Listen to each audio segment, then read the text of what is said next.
My name is Lynn Wheeler. I'm chair of the board of the Historical Society. Jason is usually here, but he is still out on paternity leave. He will be back December 18th, and I'm reporting that he and his wife Rachel and the 3 boys are doing very well, so we're happy for them. I'm absolutely delighted to invite Pastor Matt up to the mic because he has been such a generous and wonderful partner with the Historical Society, and we're so thankful to be able to meet here in this beautiful church. So Pastor Matt, thank you so much. Thanks, Lynn. Thanks. I wanted to welcome you to Grace Lutheran Church. Thanks so much for being here today. It's a rainy day, but Lynn and I were saying earlier we desperately need the rain, so we're glad for it, even though it makes it a little darker today.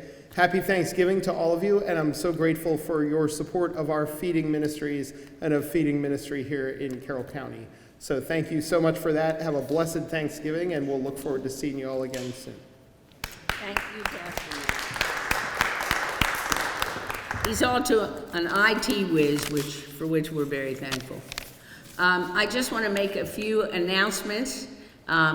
We are going to be having the open house. The members' open house is November 25th, and then there's an open house for the public early in December. The houses of the Historical Society look beautiful, so we hope you will be stopping by to see those. And Laura and her team, which includes Sherry and many other people, have done a wonderful job of decorating. So we hope you'll stop by, get some punch, and enjoy the decorations. Thank you. Next month we have Judge Brian D. Leonardo speaking. He'll be talking about the history of the historic Carroll County Courthouse. So we hope you'll be able, I know it's a very busy time, but I hope you'll be able to join us for that in December. And now it is my great, before I introduce Ronnie, how many people here sang in the Carroll County Choral Society? How many? Raise your hands. Okay, we got Jane. What's your name? Mel Arbaugh and Ronnie and several. Hey, Etta Ray. Okay. Oh, someone else over here. We've got quite a number of the members. Herb Sell started the Choral Society, correct, Ronnie? And he, up until late yesterday, was planning to be here today. And sadly, he's not in good health, and so he has to go day by day, and he wasn't able to come today. So we're very, very sorry. But I know many of you, all of us, have benefited from his tremendous sharing of great music throughout the county for years and years. So what we're going to do today, Jennifer Munch has a program. It is the program from the last concert he conducted. And so we're going to pass this around to the tables and ask all of you to write Herb a note. So please be sure to do that. Don't leave before that. And Jennifer, you'll get it started. So that'll be coming around. And now it's my great, great pleasure to bring up to the podium Ronnie Bohn. Ronnie is a retired educator. She had 40 years of service at Howard County Public Schools, which included principal of a high school, if you can imagine a harder job, Mount Hebron High School. She also served in the central offices before retiring. To this day, they have the Unsung Hero, Ronnie Bohn Unsung Hero Award given each year at the school system. So she made a great difference. She also was a member of the Maryland Association of Secondary School Principals. And knowing her, she played a huge role there as well. Ronnie was a soprano who sang in the Choral Society for 30 years. And she knew and knows Herb very well, and for many years served as the president of the organization. So we are delighted that she is going to take us on a walk down or song, I guess a melody lane about the Choral Society. Ronnie, thank you very much for being here.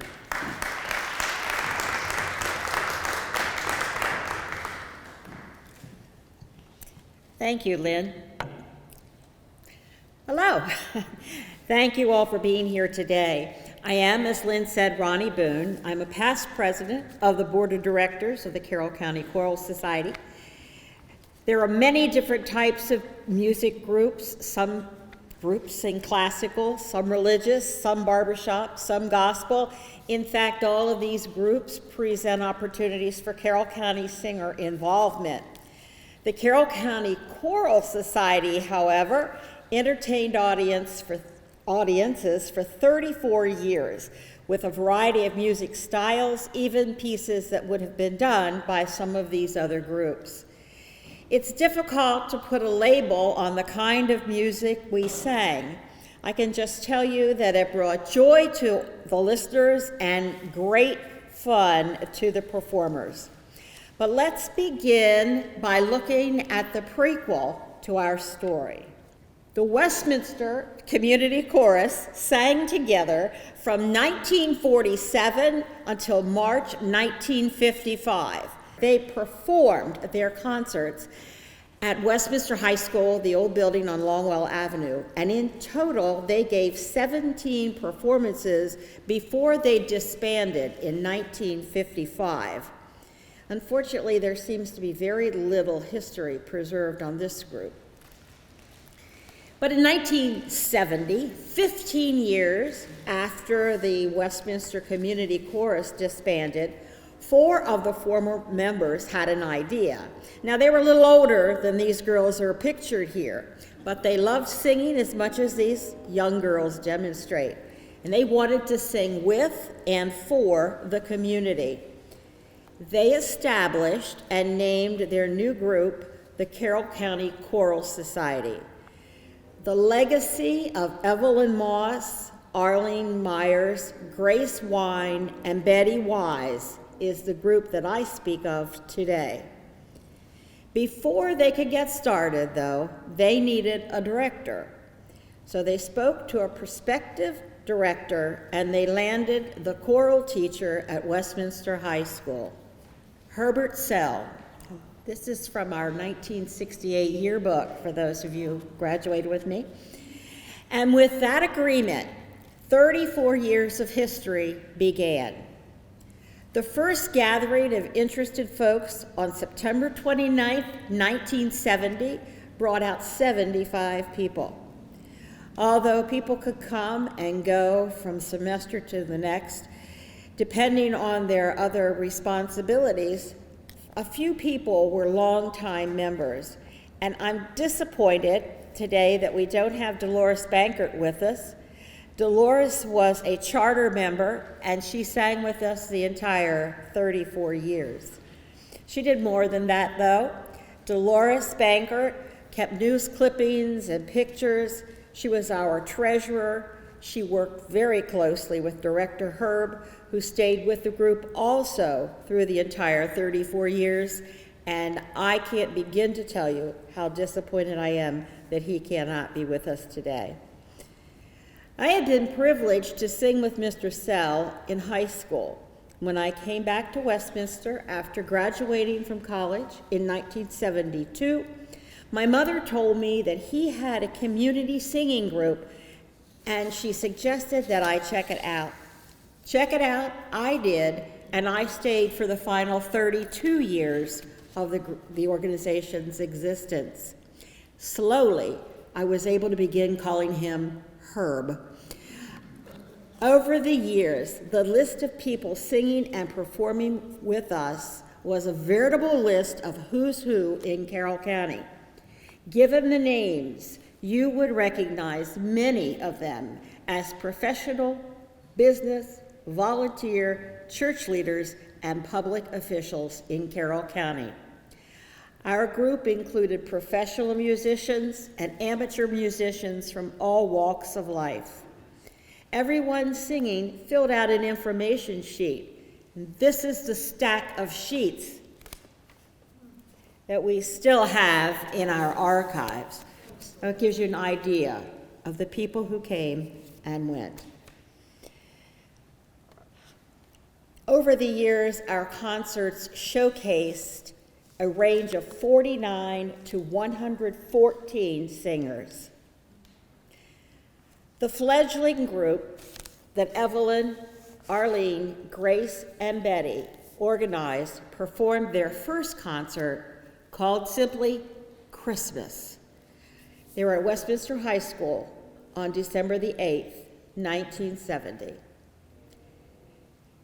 And in the spring, another concert, simply titled Easter, was given for the community. Programs for these two concerts included a statement that read, "This project is jointly supported by a grant from the Maryland Arts Council and the National Endowment for the Arts in Washington, D.C., a federal agency created by Act of Congress in 1965. Makes us sound pretty official, doesn't it? This Christmas and spring concert schedule remained for the entire 34-year history of the Carroll County Choral Society. However, for the next 33 years, concerts had their own name. We have programs on the back. If you'd like to look at some of those and decide which ones you sang in, which ones you might have attended.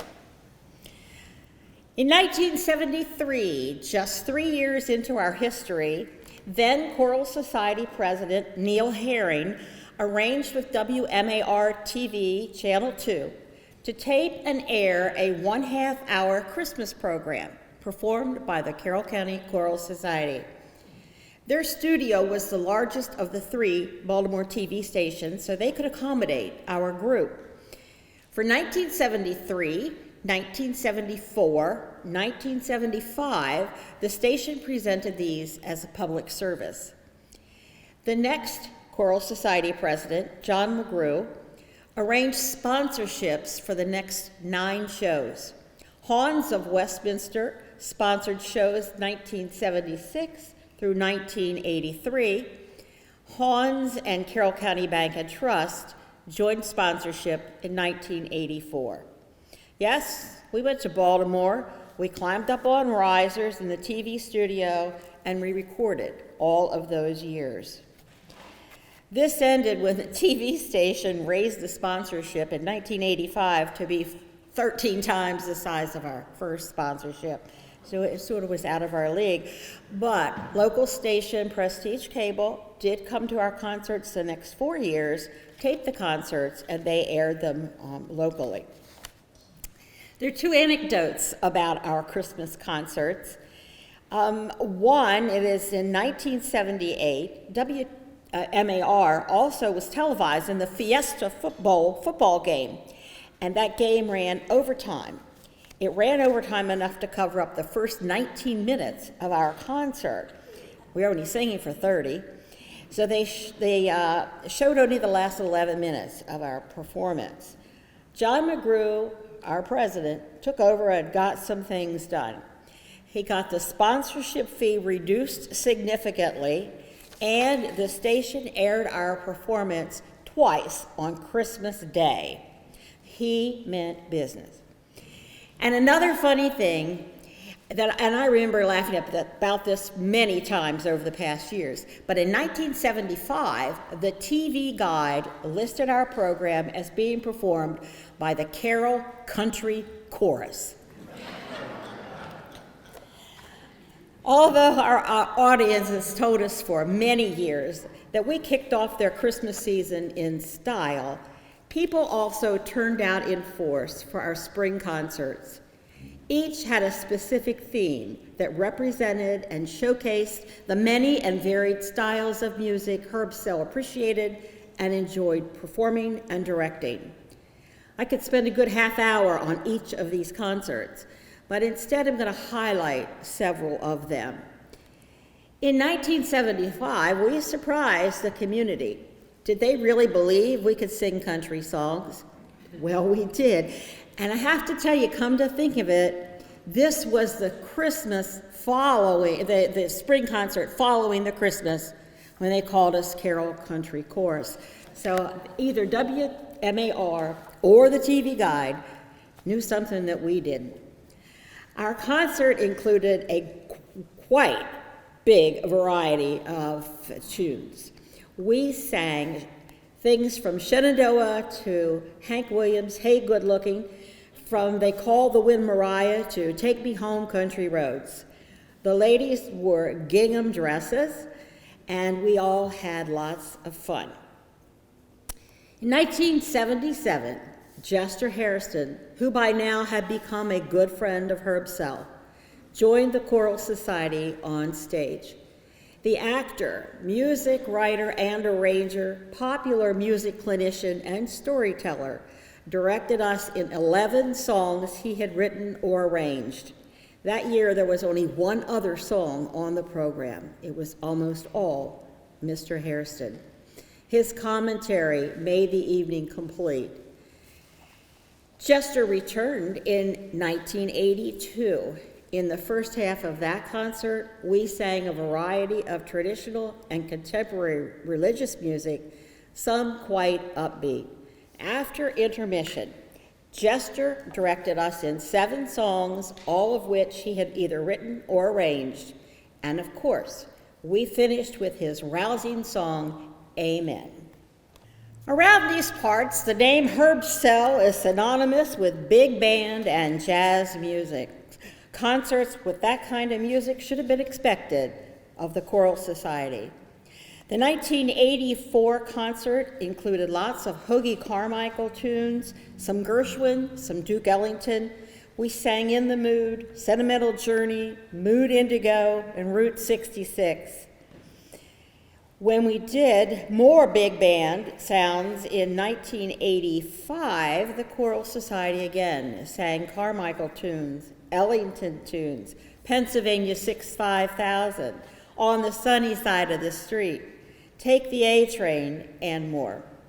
The second night of that concert, the chorus sang a shortened version from the first night, and Mr. Dick Hyman tickled the ivories for the second half. A jazz musician from New York, composer, arranger, pianist, and organist, Dick Hyman traveled the world to conduct his symphonic compositions, including working with the Baltimore Symphony.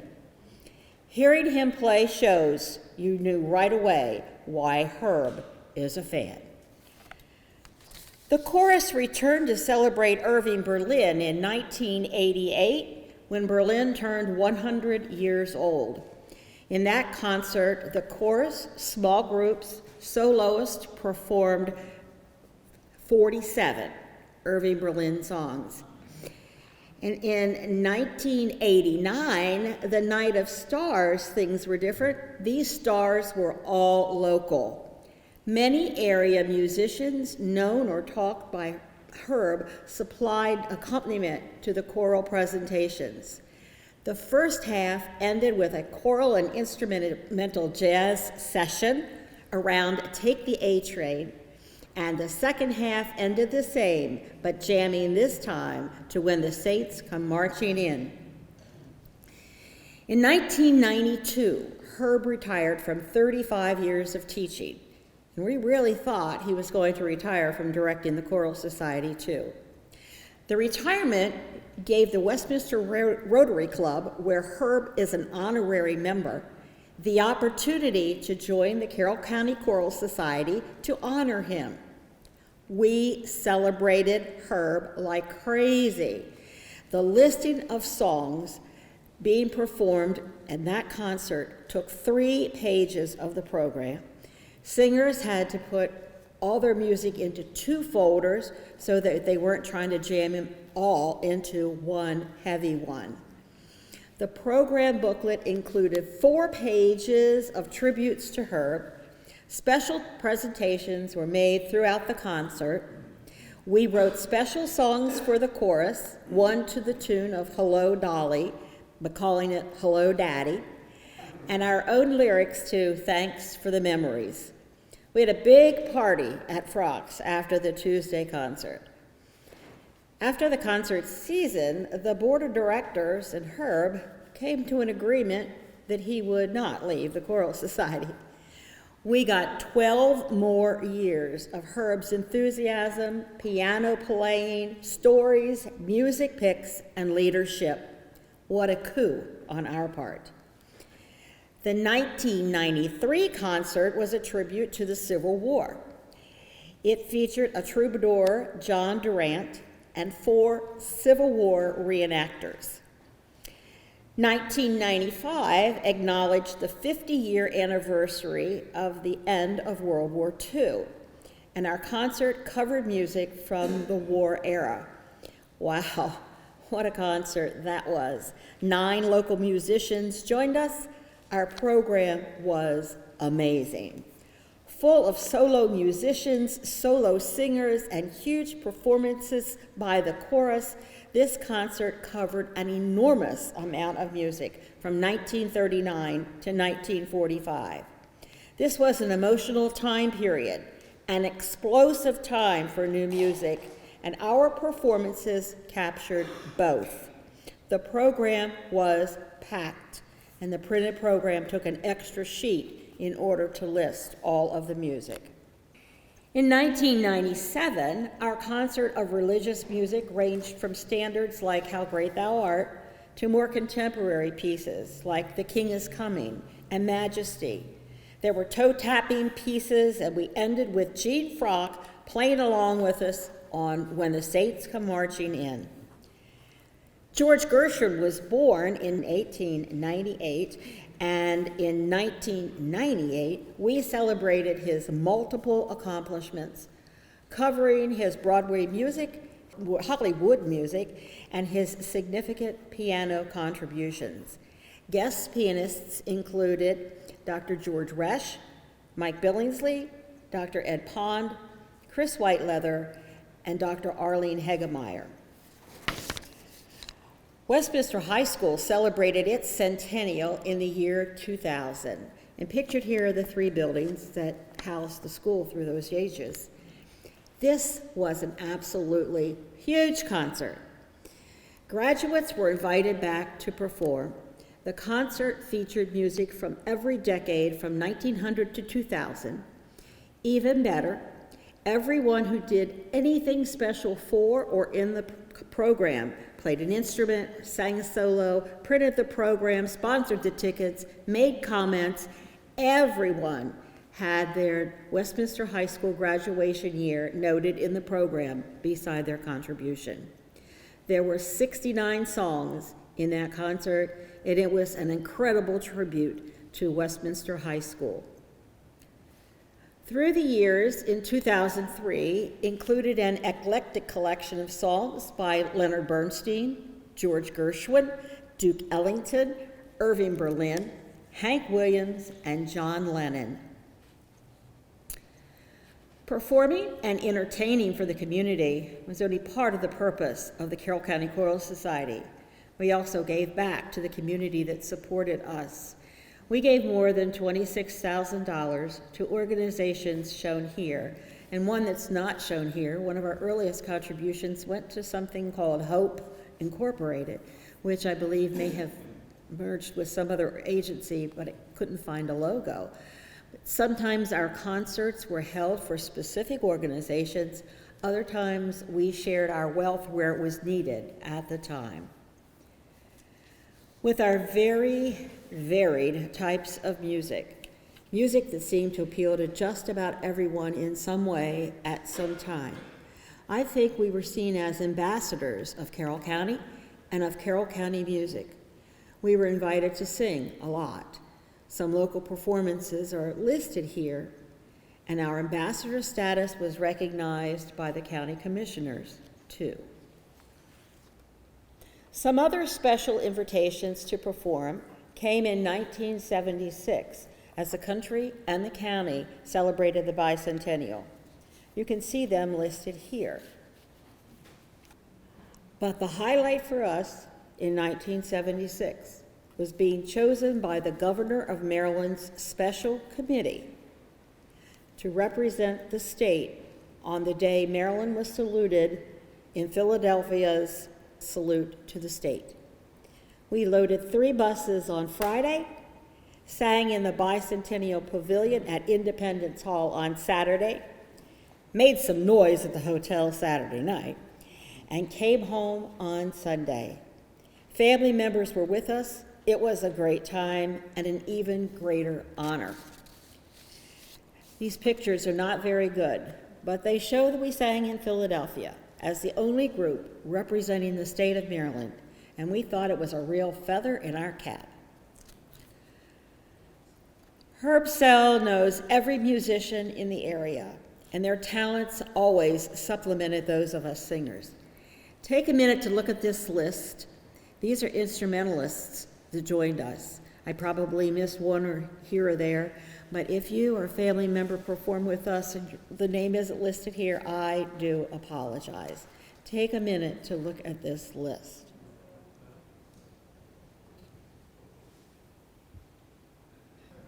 More than instrumentalists added to our shows, many others did too, in a variety of ways, from narrating to dancing and even more.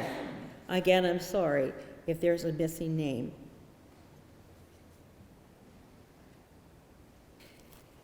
Because we were not an a cappella group, we needed accompaniment. The group had many accompanists in the early years until Beverly Wells committed for the long term. Yes, we were blessed to have Beverly accompany us for so many years. She and Herb understood each other and worked as a team. Dolores, our charter and 34-year member, quietly did her work much behind the scenes, but she's a little front and center here with the troubadour. I'm sorry she's not here to see this picture. Westminster High School started calling Mr. Sell Daddy Sell when he was relaxed enough to share his fondness of jazz in the classroom.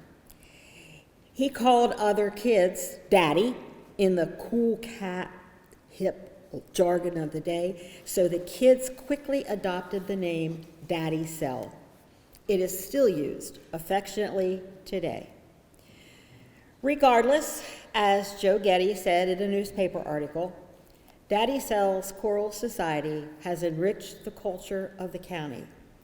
If you know Herb Sell, you know that these two concepts are not contradictory. Perhaps Ann Haddett said it best in a newspaper article when she said, a nickname like Daddy could sum up both the teddy bear family man and the hip boogie-woogie pianist. We were a community group well supported and well sponsored by our community. We were nothing without audiences and nothing without family support. In exchange, we practiced every Tuesday evening and we sang out our hearts for 2 concerts every Christmas and 2 every spring, and every time we were invited to perform elsewhere. I want to assure you that it was fun. All good things must come to an end. Although I read that this statement is a proverb, I noticed also that the quote is attributed to Geoffrey Chaucer. Now, Mr. Mike Eaton and Mr. Herb Sell were good friends at Westminster High School. Mr. Eaton's stage and lighting crews were very helpful for our concerts, and the 2 teachers worked together for school events and shows. Those of us who took senior English with Mr. Eaton had to memorize the prologue to the Canterbury Tales by Geoffrey Chaucer. And that was all for our English class, and it was pretty special for me as I was preparing for this today to think of Mr. Eaton and his great friendship with Herb Sell. Our final concert, Heavenly Sunlight, and I think that's the one that's going around the room, included religious music, past and present, spirituals, gospel sounds, contemporary composers, legendary composers, pieces by Chester Hairston and Duke Ellington. The program was a bright, positive, optimistic way to wrap up the organization's performances.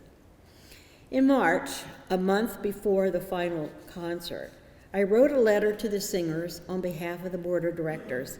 I want to read some excerpts from that letter because I feel it captures how we felt, definitely how I felt, as things came to an end. Dear singer, from the 1970 Christmas concert to the 2004 Heavenly Sunlight concert, Carroll County Choral Society members have stood on the Westminster High School stage, joyfully entertaining and inspiring thousands of listeners. From year to year and concert to concert, the membership, the ladies' outfits, and the selections of songs changed. But one thing remained the same all 34 years, the director, Herbert J. Concert after concert, Herb assembled a mixture of numbers, tempos, interludes, and instruments that left audiences saying, "That was your best concert ever," year after year. But unfortunately, all good things must come to an end, and Herb feels it's time to spend retirement time with his wife. Over the 34 years, the Choral Society has become an extension of Herb J, the musician. It has become so much a part of his life, and he has become so much of our community that many people refer to us as Herb J's group. We do not want to pressure someone to fill Herb's big shoes. And therefore, after much thought, the board of directors has decided that the biggest tribute we can make to Herb is to disband the chorus with his retirement. The door is wide open for someone else to form a new group with a new name and possibly a new focus. To that end, we are talking to various people about being a prospective leader. The Carroll County Choral Society would then continue to be Herb's group in the county's history. So with sadness and with fondness, with memories and with tears, the Carroll County Choral Society will come to an end on April 27th. Thank you for your years of service to Herbert J. and to Carroll County. Hasn't it been great? The Choral Society did not give up on the idea of a new group with a new director, and we met somewhat frequently to think and to make decisions. In September of 2004, we sent a letter to former Choral Society singers telling them we still did not have a director, but if they wanted to sing, they could check out the community college group, and we provided them with that information. Then we continued to meet, and by spring of 2005, plans for a new group named the Carroll Singers were coming together with Glenn Patterson as president of the board and Beverly Wells as the new director. The organization was formed as part of the Community Foundation. Carroll County once again had and has an ambassador group of singers. Their inaugural concert was December 2005. They continue to sing and they continue to have concerts at Christmas and in the spring. Beverly Wells no longer directs them. The current director is Julie Richard, and this year's concert is next week, Monday and Tuesday, November 27th and 28th. If I have my information correct, they're performing with the Westminster Ringer Handbells at Westminster High School at 7:30 on both of those nights. Tickets are $12 in advance, $15 at the door. And I also know that they have singers that range in age from 18 to 90. So there you have it. A brief history of the Carroll County Choral Society with some before and after. As the last president of the Carroll County Choral Society, I want to thank the Historical Society of Carroll County for their past support and very sincerely for this incredible opportunity to relive my 32 years with the Carroll County Choral Society by preparing this presentation. Thank you very much for coming and for your kind attention.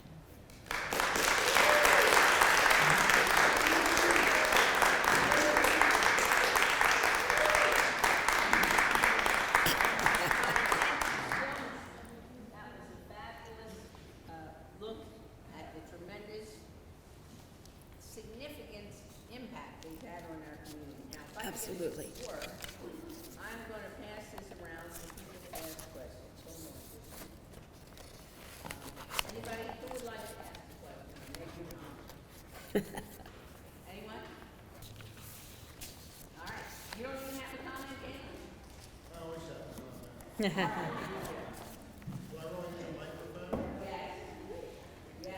There are pictures and programs on the table back here if you want to relive some concerts.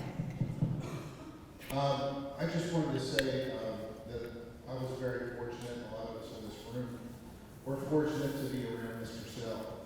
I was lucky enough to see him about, I don't know, a couple of months ago. We went up to see him. He was still performing at Olivia's up in Littlestown and still playing up at in Tawnytown at the Antrim. So he was still playing Friday and Saturday nights. And amazingly, Sam Mathias, local guy I went to high school with, we went up with our wives to see him play. We helped him put his equipment in his car, which, you know, Friday nights at 10 o'clock, he's still driving up from his house to Olivia's. And we're outside talking, and he said that, you know, it's kind of brings tears to my eyes once in a while. He still says to me, "Gail, you're a good boy." But anyway, his knees have been giving him a lot of problem. And he said that, he just said, "Well, I'm too old to have anything done to myself right now." And I'm like, "Don't give up, Herb." You know, and hope, you know, we do a thing now at Panera, I might as well plug it. On Thursdays, it's called Owls of All Ages. So anybody that graduated from Westminster or quit school, as long as you went to Westminster, it didn't matter. As long as you went to the high school. So we meet there every Thursday morning at 9 o'clock. And one Thursday, I got in touch with her, and it was so nice. I went up and I got him and brought him down. And there were like 40 people there. So it was nice. wonder. It was a good time. I've been trying to get him to come back down, and every time I call him, he's got, you know, he's just kind of, he's getting tired. I'm like, "Herb, you're only going to be 4 years old, for God's sake." But his birthday was June the 8th. So anyway, I'm sorry I thought I was going with that. Thank you, Galen. Thank you for those lovely memories. And I'm very pleased that Galen will be our box lunch talk speaker in January. Yes, you will. So, we on something else. We know that having the old school torn down was very painful to many. So it's an opportunity to share your memories. And Galen, of course, will lead us in a wonderful talk about that. Ronnie, tell us about these dresses you brought. Well, this is not all of them either. We wore the gingham print ones for some country concerts, and when we went to Philadelphia, the blue one, we also had, Janie, you might be able to help me. We also had that in pink, the blue and pink, and then the pink we had in blue and pink. The white one, we had scarves that we added some color. Go ahead, what, Janie? Corsages, okay. Long green skirt was our first out. The long green, we had a long green skirt with a light green vest, and then that vest on the end we wore with black and white, black skirts and white tops. That might be it, but we were all the time changing. Now the new group apparently is using the same dress. They've had them made, and they're using them concert after concert. That's a pretty wise thing to do. But this goes back a ways, and so we all either made them ourselves or had a family member or a friend make them for us. Yeah. Wow, very impressive. Anyone else have a question or comment for Ronnie? Larry Sherfy does over here. Oh, I'm sorry. Larry was be the one to bring Herb down today, had he been able to make it. Hi, folks. Larry Sherfy, class of 67. Is it going? Is it going? Well, I can tell you stories about that. Talked to Herb yesterday morning. About a month ago, we arranged to bring Herb here. And talking yesterday morning, he said, "Oh, yeah, yeah, we'll go." About 2 hours later, Kathy calls. Herb's son is up from Florida. He's up for the holidays. And Kathy said that, no, just leave Herb home, that he wasn't feeling quite well. I saw Herb last Wednesday night. He asked me to be a ringer in his choir of their Redeemer's Church. He directed the choir, got in his car and went home. But Herb does have his ups and downs. Anybody that ever served with Herb, when I say served, or sang with him, what a guy, what a guy. Okay, that daddy business, that may go back to either, I had a heart attack last year. I got about 10-second delay. Let me say this. Herb and I sat down and wrote some of his life stories. Both Dick Hyman and Jester Hairston used to stay with Herb when they would visit town. And I think Jester was there at least 3 times. And Herb has all these stories about him and Jester going around, and Jester always liked being here. He said Jester was in the movie At the Alamo. Did you guys know this? He's the African-American slave of Jim Bowie, you remember? And Jim is going to give his slave, Jester, his freedom. And remember, the slave says, Mr. Bowie, you know I'm a free man? Well, if I'm a free man, I get to choose. I think I'll choose to stay. Remember this from the movie The Alamo? And Herb said that Jester was also a village chief in one of the Tarzan movies. And when Jester came here, I must have been in the military when this happened. They gave a big high school thing, and Jester directed the choir. Okay, he wanted to make sure that we understood those spirituals. Now, if you ever sang any of Jester's music, you're swaying and you're moving and you understand the true African American experience. He said Dick Hyman came once. He came in a convertible, and Dick had a very lovely lady with him. And all Herb remembers is Dick and him drinking this 5th of whiskey. and Dick stayed in one of the beds, and Herb went over in the morning, tried to get him up, and Herb said, "All right, well, now you have to have some breakfast." And Dick said, "Where's that bottle that we were drinking last night?" It goes on and on and on. Thank you for all that you've ever done for the Carroll County Choral Society. I only sang once with them, because that was back in '95, I think, because Herb said that was going to be his last performance. Well, that went on and on and on and on. Herb does send his best. He has his ups and downs. And God bless you. God bless your families. And may God bless our nation. Thank you. Thank you, Larry. Thank you very much. Ronnie is going to stick around. As she said, she's got programs and other display items over there. So please take time to talk to her. And before we go, I just want to make a few more announcements. First of all, I want to thank Ryan and the Community Media Center for getting a recording of this. This will be up on our website, and they're very fast, so I would say in very little time you'll be able to catch this wonderful talk and presentation on our website. I also want to thank the staff here from the Historical Society, do a great job. Laura Bankert over here, and our newest member. We're delighted to have our new member, Kyle Witchendahl. Now, Kyle, would you raise your hand? Kyle is the new librarian. He's going to be working with Bill Palm, but he also has a million other jobs. Would you like to say a few words about you? Thanks. So I'm in my 3rd week here with you, so there's a lot to learn and a lot of people that I'm getting to know, even today. I'll be serving basically as an adjunct to the library, helping everybody in there, but I'll also be our new archivist. So if you've got questions, concerns, or ideas, I'm reachable anytime. So thanks. Well, we're delighted to have you on board, Kyle. And thank you all again very much. We hope you will stop by on November 25th. What are the hours, Laura?